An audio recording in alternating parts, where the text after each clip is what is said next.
Hello everyone, my name is Luis Dentinho, this is my friend Studio Duke. So today I would like to talk about the happy guard pressure. I already showed this technique guys in a couple videos before, and I would like to talk about a couple of details with you. Okay, so can you lay down please? So we call this a shoulder pressure pass, but the reality, the knee is gonna have more, it is much more important than my shoulder. Okay, so right here guys, I'm gonna control my opponent's armpit. I'm gonna bring him twist.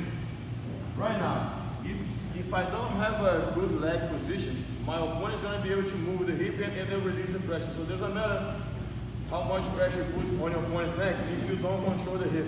So right here, I bring, move the hip and release the pressure. Escape the hip out. He's gonna be able to release the pressure.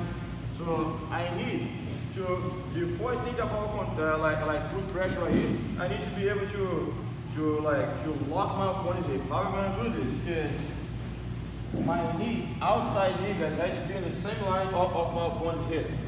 This is one detail. The second detail is when I twist, I need to bring my inside foot close to the outside foot right here. If he disengage, he can move the hip. So I need this. Move. Right now I lock. You can use your hand to help. Okay? Go try to move. It's gonna be much better. Some people like to lock the knee, some people like to lock the hip. You can just see which grip you prefer. So right here.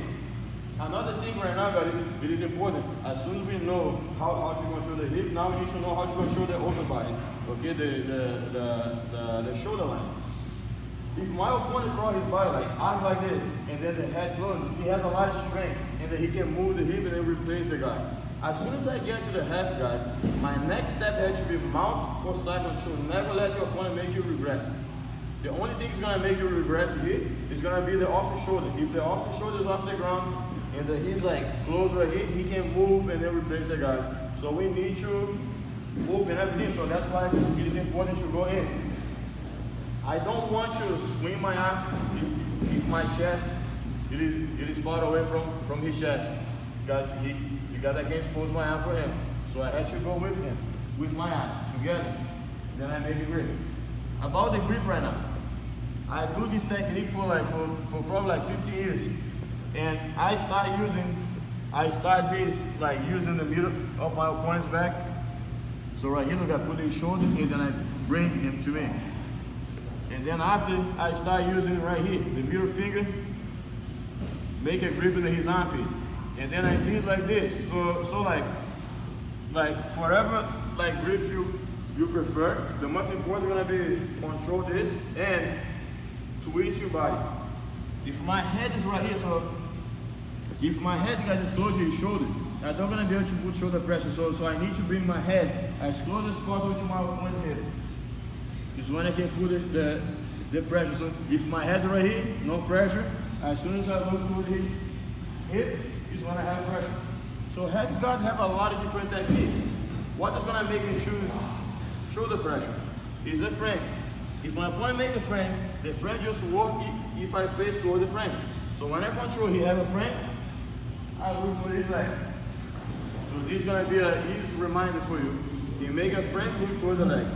If you keep looking toward the frame, is when he can escape. So this is gonna make you choose between shoulder pressure or another technique. So shoulder pressure, gonna you look. You make a frame, control, look.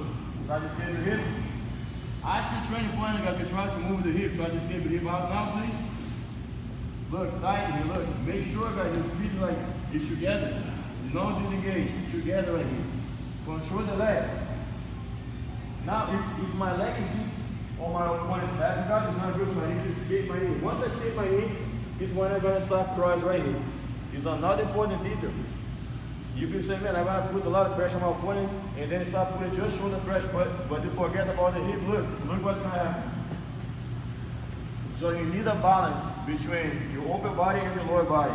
Try to move the hip. Why you don't move? Because I have a control right here, look, I need this like. Never just give. The leg has to move together. So if you put 50% pressure right here on the shoulder, 50% pressure on your leg. You cannot unbalance it. Understand? You have to be able to do these guys on the same pressure. Okay? So I control. I did these guys a lot. Like bring right here. With some people, you're gonna be able to bring big guys, you're not gonna be able to bring. So if you cannot bring your opponent close to you, you need to leave it right here, much better. Okay? If you cannot bring him, you go to him. Okay? It's gonna be the same. Escape. Let him try to move a little bit, please. Make sure, guys, like I ask you, your training partner guys to help you on this. As soon as I start putting pressure, if you too much shoulder pressure, he can move the hip. Come back, try to move. It's a balance. Lower body and upper body. Guys, if you guys want to learn more about Half Guard, I made a course for BJJ Fanatics called The Art of Pressure.